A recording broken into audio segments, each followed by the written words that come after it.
Hey guys, bonus footage. Actually wasn't gonna film this today. I was gonna film it tomorrow, but because of the weather's a bit crazy, I haven't got much battery left on my phone. So I've decided I'm just gonna drive. Say hello. Hello. I'm gonna drive around Armstrong Woods and not walk it now because the weather's a bit unpredictable and it might start raining again. So we're just gonna drive around slowly, and I'm gonna show her the big trees. Also, I'm a little bit scared that these trees might fall down on us. But anyway, so just enjoy the footage, guys. I'm just going to drive around the Armstrong Woods Park.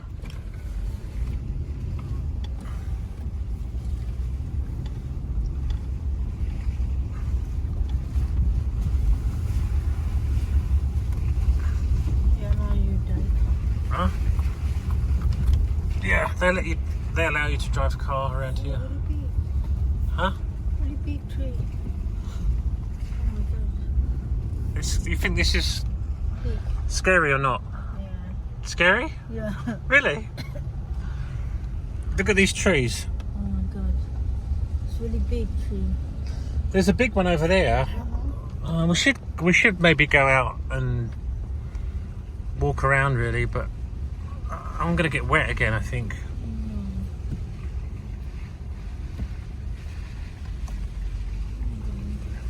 Huh?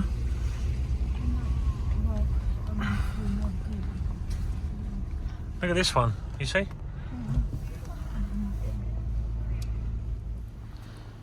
Yeah, Armstrong Woods Road. There's a picnic area over there.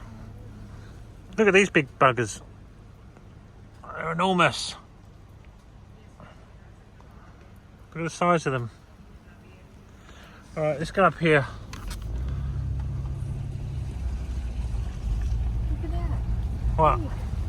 Huh? Really big, is it? Look at this one, Kat. Yeah. Big. Oh my god. Yeah, this one's like split. A little bit, but it's still going. Alright, let's keep going. Yeah, look at the size of this one. It's as big as my car. Almost. Yeah, look at the size of it. Look at this big bugger. Alright, let's go down here. Oh. I used to walk Mackie down here sometimes. By myself, but I used to get a little bit scared in the night. Sometimes I would come down here in the night time and it was a little bit too dark.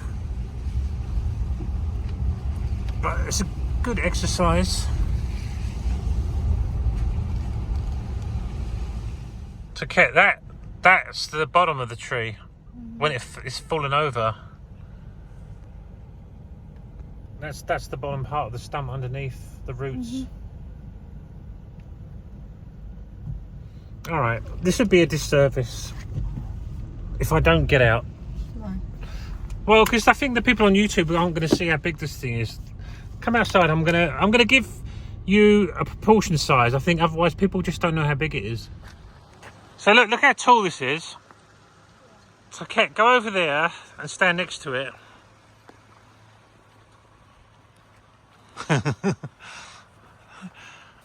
And now people will actually know.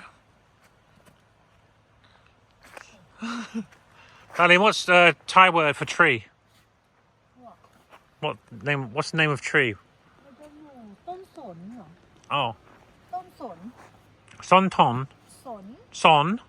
I don't know. Son yai mak mak, right? สนใหญ่ But yeah, look at. So that's Look, I'm like a smaller. how big it is, guys. Enormous. Kat, look at those ones over there. Yeah, There's a big group of them. yeah. But you never be careful, is it? Huh? Like a snowstorm. Anyway, guys, you get the picture. Actually, there's bigger trees than this, I think, in the Sequoia Grove out in Yosemite. But some of these trees, though, have been here. If I remember reading before when I used to come down here, I think they're like over 1,000 years old. 800,000. I think there's one tree here. There's one. I think is it Parsons tree. I think I have to find a picture of Mackie. I took Mackie by the tree in the grove here, and I think it was 1,800 years old, or maybe 800 years. I forget now, but these are pretty damn old trees. But I think that the story of Guerneville is that this whole area was covered with redwood trees a long time ago, but loggers came in and cut down most of them to use, you know, for building homes, etc. But they actually protected Armstrong Woods and said, you know, we can't cut everything down. We've got to preserve some of the natural trees here. So I think that's why Armstrong Woods, you know, they've cut any of this down. But look at that. Incidentally, I used to work for a redwood lumber company a long time ago that used to cut down redwood trees. But yeah, look at that. Giant trees.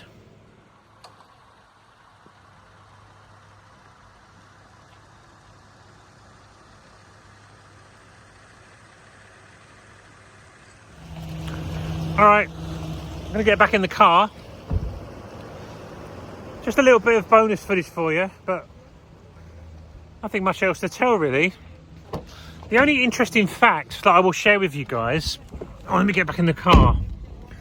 When I worked for a redwood lumber company, I used to speak, tourists, bloody tourists. Anyway, when I worked for a redwood lumber company, I used to speak to a lot of the foresters up in Humboldt and Mendocino County. And one of the interesting facts that I remember they telling me, they said, the reason that these trees grow in this area only, specifically, is because of the climate, the Pacific climate.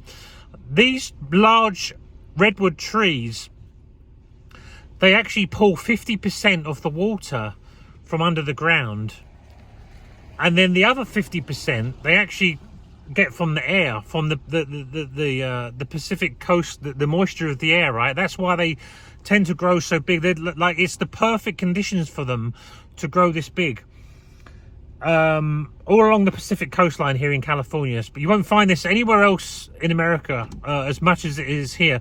Now, there's only one other place that I know in the world that does have redwood trees, because when I worked for the redwood lumber company, I think it was called the Fisher family. They own the Oakland A's, they own United Colors of Benetton. Well, they did back when I was working for them. Anyway, they found another place on the planet where they can grow these trees with the same climate. So they actually went to this country and they bought land, and about 30, well, they said it takes a redwood tree about 30 years to actually grow before it's ready for harvesting. So it's a really long-term investment. You can't just grow these trees quickly in 1 or 2 years. It takes at least 30 years for these trees actually be fully grown to the point where they're actually worth cutting. Anyway, so that country is actually New Zealand. New Zealand has very similar climate, almost identical, and they're actually, that family did buy land there and have been growing redwood trees there. So it'll be interesting to see. I've not Googled this, whether they're ready to cut now or not, but there's a bunch of redwoods apparently in New Zealand that are growing there. But yeah, that's about the only fun fact that I know about these trees. But they are giants. They are giants. All right, well, I'm going to continue, guys. Thanks for watching this little bonus footage, and don't forget to like and subscribe. And I'll just leave this with you. We're gonna just drive around the rest of it. All right, cheers. Bye bye.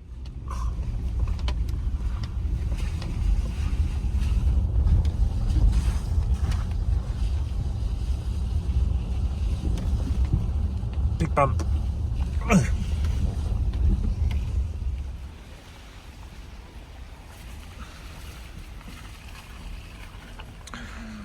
Can you imagine, Kat, when these trees fall down? I don't know if it makes a big noise or not.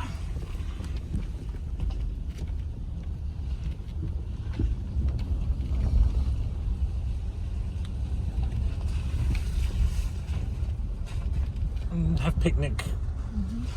Picnic over there too. It's really nice. Huh? Hole in tree. Yeah. Sometimes they get so big, these trees, that they split in the middle. Yeah, if you go to Yosemite,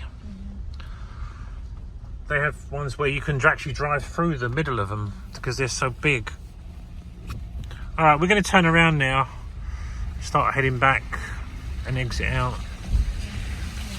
But yeah, in the summertime, spring, a lot of tourists come here on the weekend, and it's just good for exercise, walk around. Like I said, I used to take Mackie here sometimes, walk around with him, but I don't think he enjoyed this too much because I'm not allowed to take him off the leash. So the beach was always his favourite spot. He felt freedom. Exit this way. All right. It's actually like a V shape walk. You can go back out another way, but I'm just going to go out this way now. It's more easy, I think. There's a bit of a bumpy road down here. Oh yeah, if it was windy and rainy storm, I probably wouldn't. Look at this cat. Look at these ones. Yeah, it's gonna. Big trees. No, that's the other interesting fact I know. Darling, these trees tend to group together. Yeah, that's the other thing I know about these trees that I was told. You can correct me if I'm wrong, but this is what I was told. Is typically when you see redwood trees, you'll normally see a group of them, 3 or 4, in a circle together. They group together because what they do is they connect underground with their roots. Because apparently their roots aren't very deep. So in order to stabilize themselves, they tend to join with other trees, so they have like a wider area, like a platform to stand on. So that's the other thing I know about these trees. That's what I was told anyway. All right.